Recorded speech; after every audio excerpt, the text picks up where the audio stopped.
நேயர்கள் அனைவருக்கும் வணக்கம். வெண்முரசு இந்திர நீளம் அத்தியாயம் 59.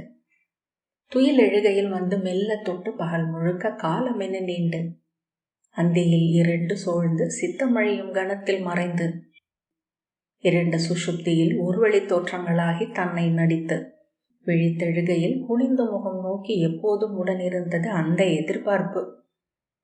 அமித்தை படி இறங்குகையில், இடைநாழியில் நடக்கையில், அடுமணிகளில் ஆணையிடுகையில் ஒவ்வொரு கணமும் அதை தன்னுடன் உணர்ந்தாள். எப்படி இளைய யாதவரின் செய்தி தன்னை வந்தடையப் போகிறது என்று அவள் எத்தனை எண்ணியும் உய்த்துணர முடியவில்லை. அரண்மனை முழுக்க ருக்மியின் படை வீரர்களும் செய்டியரும் ஏவலரும் நிறைந்திருந்தனர். வாயிலில் 3 அடுக்கு காவல் இருந்தது. அரசியர் மாளிகைகளும் அவர்களின் செய்டியரும் உளவறியப்பட்டனர். பறவை தூது அணைவதென்பது எண்ணியும் பார்க்க முடியாது. எனினும் செய்தி வருமென்றே அமித்தை எண்ணினாள்.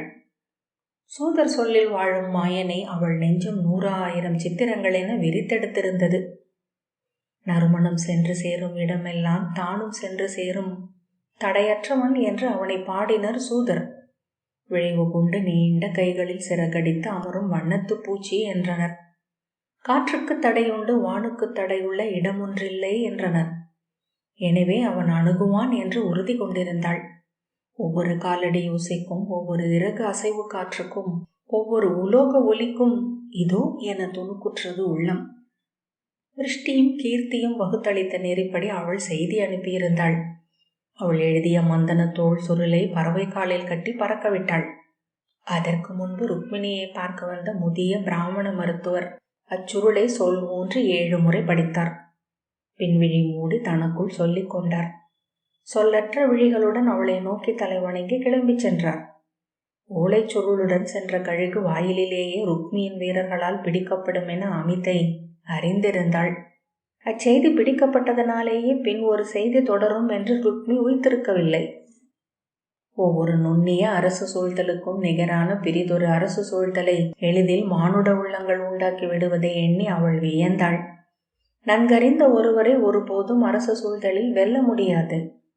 அவன் செய்ய கூடுவதென்ன என்பதை அணுக்கமானவர் எளிதில் உய்த்து விடலாம். ருக்மியை சிற்றரசியர் தங்கள் தோள்களில் தூக்கி வளர்த்திருந்தனர். அவன் விழி ஓடும் திசையை உய்த்து முன்னரே பந்து வீசி விளையாடி வந்திருந்த அவர்களுக்கு அவன் உள்ளம் செல்லும் திசை தெரிந்திருந்தது. ருக்மிணியின் முத்திரை சாத்துடன் சென்றிருந்தது அவ்வோலை. அவள் நெஞ்சம் துளித்த கண்ணீர். ஆனால் அமிதை அடைந்த எவ்வுணர்வையும் அவள் அடைந்திருக்கவில்லை.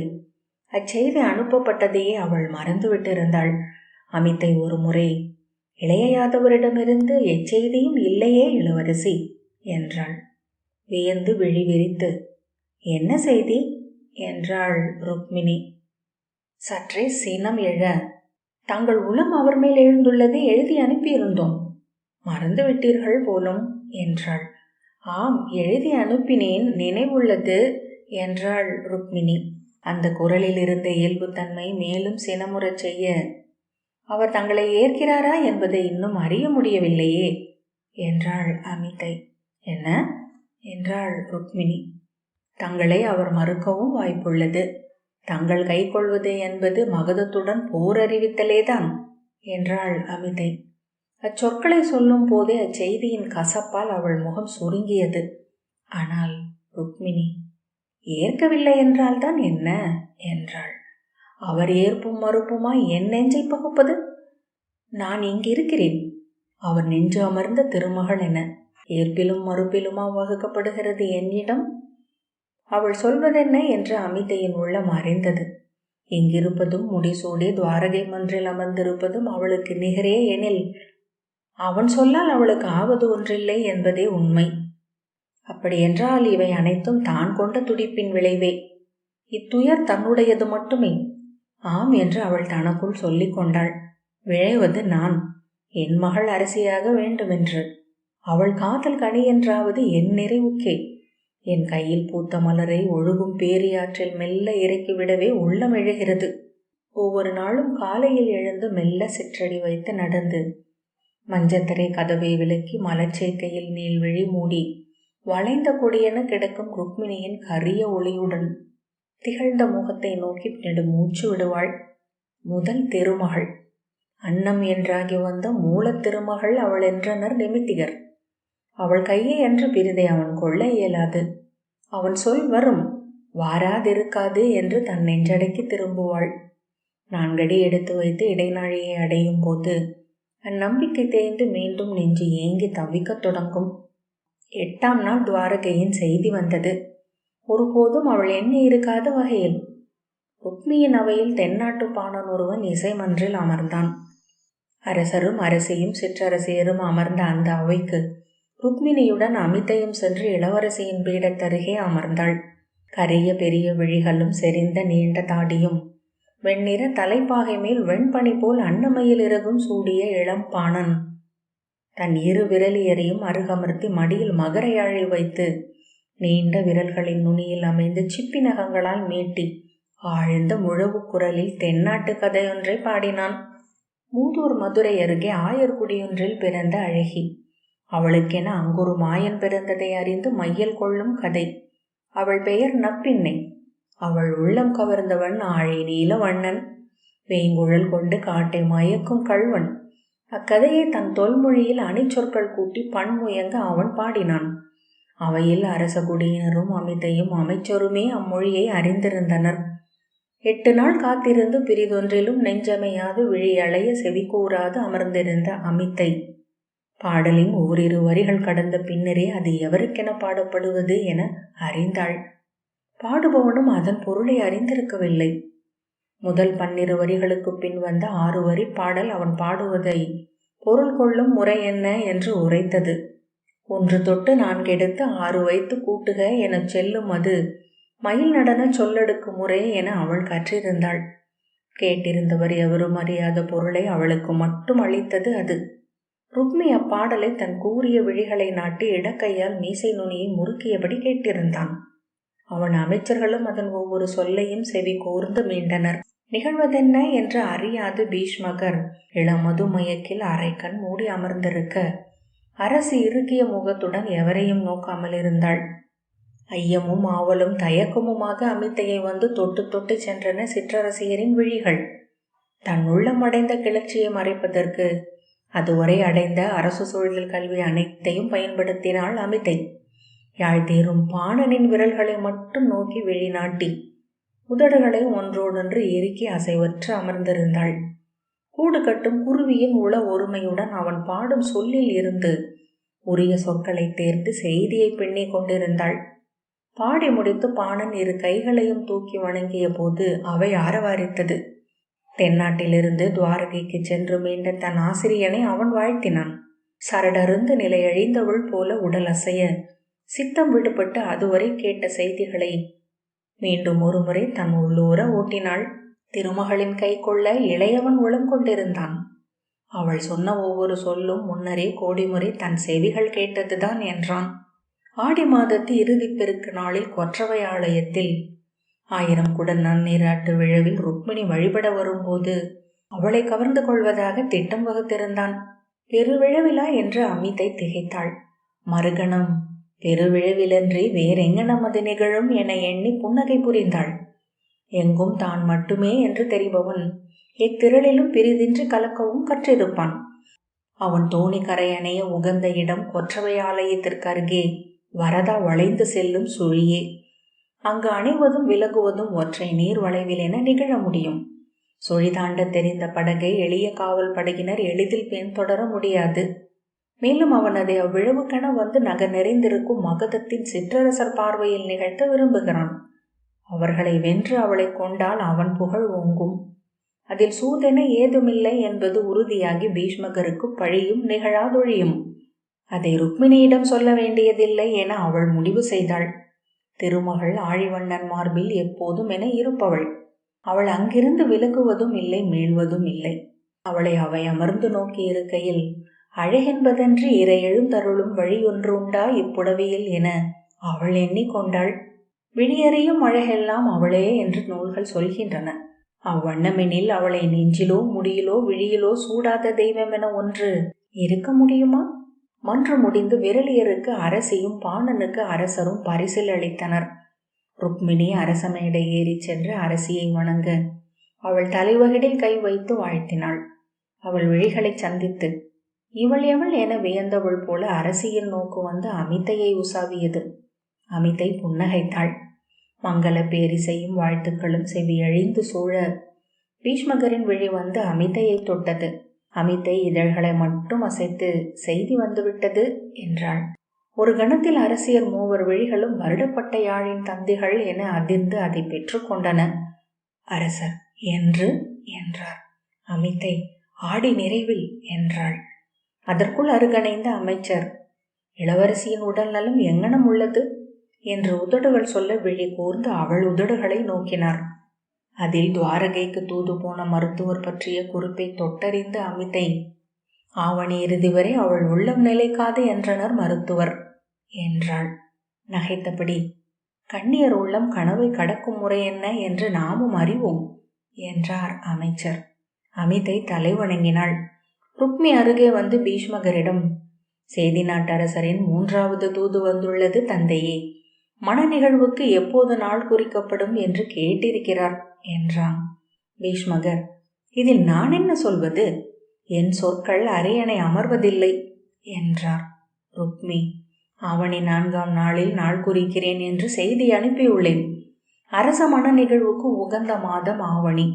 திருவோண நாள் 12 பொருத்தங்களும் அமைந்தது என்றனர் நிமித்திகர். நாளை நானும் அமைச்சர்களும் முறைப்படி தங்கள் அரண்மனைக்கு வந்து மொழி கேட்கிறோம். தங்கள் ஆணையுடன் செய்தியை செய்தி நாட்டரசருக்கு அனுப்புகிறேன். பீஷ்மகர் சினத்துடன் அவனை நோக்கி பின் தோள்களை தளர்த்தி என் மகள் விழையாத எதையும் செய்ய என் சொல் ஒப்பாது என்றார். ருக்மியின் உள்ளத்தில் இருந்த மெல்லிய ஐயத்தை அவரது அச்சினம் இல்லாமலாக்கியது. அவன் புன்னகைத்து தந்தையே, இறுதியில் தங்கள் ஒப்புதல் வரும் என்று நான் அறிவேன். தங்கள் அரண்மனைக்கு வந்து அதற்கான அரசு சொல் முறைகளை நானே விளக்குகிறேன் என்றான். அந்த உரையாடல் முழுக்க தான் கேட்பதற்காக நிகழ்வதென உணர்ந்த அமிதை முகத்தில் எவ்வுணர்வும் இன்றி தலை வணங்கி புறம் காட்டாது விலகி அரச மேடையிலிருந்து வெளிவந்தாள். விரலியருக்கு பரிசளித்து முகமன் சொல்லி நின்றிருந்த ருக்மிணியின் மேலாடை நுனியை பற்றி அமிதை இரவேறி விட்டது. மகளிர் மாடத்துக்கு மீள்வோம் இளவரசி என்றாள். ருக்மிணி திரும்பி ஆம் என்றாள். எத்தனை இனிய பாடல் என்றாள். எங்கோ ஒருத்தி மையல் கொள்கிறாள். அம்மையல் சிறகு விரித்து தன் மலர் கிளையை தேடிச் சென்று அமைகிறது. அன்னையே, விளைவு நீர் போன்றது, தனக்குரிய பாதையை கண்டடையும் விழிகள் கொண்டது என்று ஒரு வரி வந்தது. கேட்டீர்களா? அமிதை ஆம் என்று சொல்லி வருக என்றாள். இளங்காற்றில் கொடியென கைகள் துவள நடந்தபடி ருக்மிணி தன் கனவில் ஆழ்ந்து பின்னீள் மூச்சு விட்டு திரும்பி அன்னையே, அவள் பெயர் நப்பிண்ணை என்றாள். இனிய பெயர் என்றாள் அமிதை. அது என் பெயர் என்றே ஒலிக்கிறது என்றாள் ருக்மிணி. எங்கோ இருக்கும் அவள் எனக்கு மிக அண்மையானவள் என்று தோன்றுகிறது. அமிதை அவ்வாறு ஒருத்தி இருக்க வாய்ப்பில்லை இளவரசி. அது சூதர்களின் கனவில் எழுந்த பெயர் என்றே எண்ணுகிறேன். இக்கதைகள் ஒரு கதையின் பல 100 வடிவங்கள் மட்டுமே. பஞ்சு சூடிய விதைகள் என பாரத வருஷம் எங்கும் இவை பறந்தலைகின்றன, ஈர மண்ணில் பதிந்து முளைக்கின்றன என்றாள். கற்பனை என்றாலும் இனியது என்றாள் ருக்மிணி. ஆடி முழுமைக்கு மேலும் 12 நாட்கள் இருந்தன. 100 முறை மாறி மாறி எண்ணி கணக்கிட்டாலும் நாட்கள் குறையாமலேயே இருக்கும் இரக்கமற்ற கால நெறியை எண்ணி சினந்தது அவள் உள்ளம். 1000 மாயம் செய்பவன் இந்நாட்களை ஒவ்வொன்றாக தொட்டு நீ குமிழி என உடைய செய்தால் என்ன? இருட்டி விடுகையில் ஆடி முடிந்த அந்நாள் அணைந்து தன் விரைவு படகுடன் குழல் சூடிய நீளம் சிரிக்க அவன் வந்து நின்றால் என்ன? என் மகளை கொண்டு செல்கிறான். என் மடியமர்த்தி நான் கொஞ்சிய கருஞ்சாந்து சிற்றுடலை, விழி சிரிக்க பல் முத்துக்கள் ஒளிர என்னோடு கை வீசி ஆடிய சிறுமியை, கிளி குஞ்சல் என்ற மொழி கொண்டு என்னை சூழ்ந்த பேதையை, சிற்றாடை கட்டி என் முன் நாணிய பெதும்பையை, உடல் பூத்த முலைகள் ஒசிய வளைந்த இடையுடன் நான் கண்டு கண்ணெகிழ்ந்த கண்ணியை, என் இல்லத்து பொற்குவை களவு போகிறது. என் கருவூலம் காற்று நிறைந்ததாக போகிறது. ஆனாலும் நிறைந்துள்ளது நெஞ்சு. இங்கு நான் இருக்க மாட்டேன். செல்லும் அவள் சிற்றடிகளை தொடர்ந்து செல்லும் அவள் நிழல் நான். உயிர் சென்ற பின் இங்கு எஞ்சுவது நான் மறைந்த வெற்றுடல். அங்கு சென்று அவள் மலரும் போது சூழ்ந்து மலர்வது என் அகம் நிறைந்த கனவு. மீண்டும் மீண்டும் ஓசையில்லா காலடிகளுடன் சென்று உப்பரிகையில் அமர்ந்து வரதாவை நோக்கும் ருக்மிணியை மறைந்து நின்று பார்த்தாள். ஒவ்வொரு கணமும் என ஒளி கொள்கிறதா இவள் உடல். கருமுத்து, காலை ஒளிப்பட்ட நீலம், நீர்த்துளி தங்கிய குவளை, உடலே ஒரு ஒளிர் கருவிழி என்றாகி அந்த ஒப்பரிகையில் இமையார் நோக்கென்று இருந்தாள். இத்தனை பூத்திருக்க இவன் கொண்ட காதல் எத்தனை பெரியது! அதை தன் நெஞ்ச மலரென கொள்ளும் அவன் எத்தனை இனியவன்! இப்புவியில் அவ்விண்ணில் அவன் கொண்ட பேருக்கு நிகரென பெரிதொன்றுண்டா? இவளை தொட்டு தழுவி என் நெஞ்சில் பூக்க வைக்கும் பெரு பேறு கொண்ட நான் அவனுக்கு நிகர். அவன் வந்து என் அருகே நின்று இவள் கை கொள்ள கோருவான். அப்போது ஒரு கணம் அவனுக்கு மேல் ஒரு நிழல் மரம் என கிளை விரிப்பேன், வாழ்த்தி மலருதிர்ப்பேன். கருவூல அறை திறந்து அவள் அணிகளை தந்த பேழையிலிருந்து எடுத்து பரப்பி ஒவ்வொன்றாக நோக்கி நெடுமூச்செறிந்து ஏற்றும் விலக்கையும் தன்னுடன் ஆடிக்கொண்டிருந்தாள் அமிதை. இதில் அவள் சூடிச் செல்ல வேண்டிய அணி எது? இத்தனை அணிகளையும் அணிந்து சென்றாலும் அவள் செல்லுமிடத்தின் செல்வச் சிறப்புக்கு நிகராகுமா? பெண் கவர்ந்து செல்பவன் பொன் கொண்டு செல்லலாகாது என்று நெறியுள்ளது. மகள் செல்வம் பெற அவன் முறையுடையவன் அல்ல. ஆயினும் வெற்றுடலுடன் செல்ல கூடுமோ என் மகள்? கையறிந்த நாள் முதல் அவள் உடலில் அள்ளி நான் இட்ட அணிகள் அனைத்தும் தொடர வேண்டாமா அவளை? ஆனால் கொற்றவை ஆலயத்திற்கு வழிபடச் செல்கையில் மணநாளின் முழுதனி கோலம் உகந்ததல்ல. செம்மணி ஆரங்கள், செஞ்சுடர் தோடுகள், பவள நிறை நெற்றிமணிகள் என சிலவே வகுக்கப்பட்டுள்ளன. எவரும் ஐயம் கொள்ளலாகாது என்று எண்ணியதுமே அச்சம் கொண்டு வயிறு அதிர்ந்தது. என்ன நிகழும் என்று அவள் அறியக்கூடவில்லை. போர் நிகழ்ந்தால் படையின்றி வரும் யாதவன் என்ன செய்வான்? எது நிகழ்கினும் என் மகள் இங்கிருந்து செல்கையில் அவள் உடல் எங்கும் நிறைந்திருக்க வேண்டும் அன்னை தொட்டளிக்கும் வாழ்த்து. இளவரசி என அவள் எழுந்தருள வேண்டும். அங்கே மணிமுடி சூடும் பேரரசி என அமர்ந்திருக்க வேண்டும். வாசலை நிறைத்து இரவென கருமை காட்டி மறையும் யானை என 2 வெளுத்து 2 ஒவ்வொரு நாளாக சென்று மறைந்தன. வரதா செம்பெருக்காக எழுந்து இறுதிப்படி கடந்து நகர் சதுக்க முனை வரை வந்து அலையடித்து தழும்பி அலை வடிவு காட்டி பின் வடிந்து அன்னை அடிவயிறு என சேற்று வரிகளை மிச்சம் வைத்து சுருங்கியது. அவ்வருடம் 14 சேற்று வரிகள் அமைந்தன என்றனர் வேளிர்குடி மூத்தோர். கழனி பொன்னாகி விட்டது, இனி கதிர் எழுந்து பொன் பொலியும் என்று கணித்தனர் கணியர். அவ்வுவகையை கொண்டாட வேளிர்குடியின் 18 மூத்தார் ஆலயங்களில் அக்கார அடிசிலும் கரும்பும் மஞ்சளும் கொண்டு அன்னக்குடை கொடுத்து மலராட்டு செய்தனர். வரதாவின் நீரின் சேற்று மனம் குறைந்து செம்பளிங்கு என நீர் தெளிந்தது. அதன் கரைச்சேறு உலர்ந்து செம்பட்டு போல நெளி நெளியாகி பின் மூதாய்ச்சியின் முகச் சுருக்கமென வெடித்தது.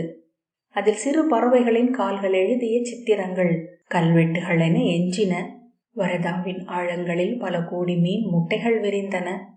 வெள்ளி துருவல்கள் என இளமீன்கள் எழுந்து வெயில் நாடி வந்து நீரலையின் பரப்பின் மேல் நெளிந்தன. படகில் சென்று குனிந்து விண்மீன் செறிந்து பெருகிய வானமென தெரிந்த நீர் பரப்பை பார்த்து, இவ்வாண்டு நம் வலை கிழிய மீன் செழிக்கும், நம் இல்லங்களில் வெள்ளி நிறையும் என்று கூவினர் முதிய குகர்.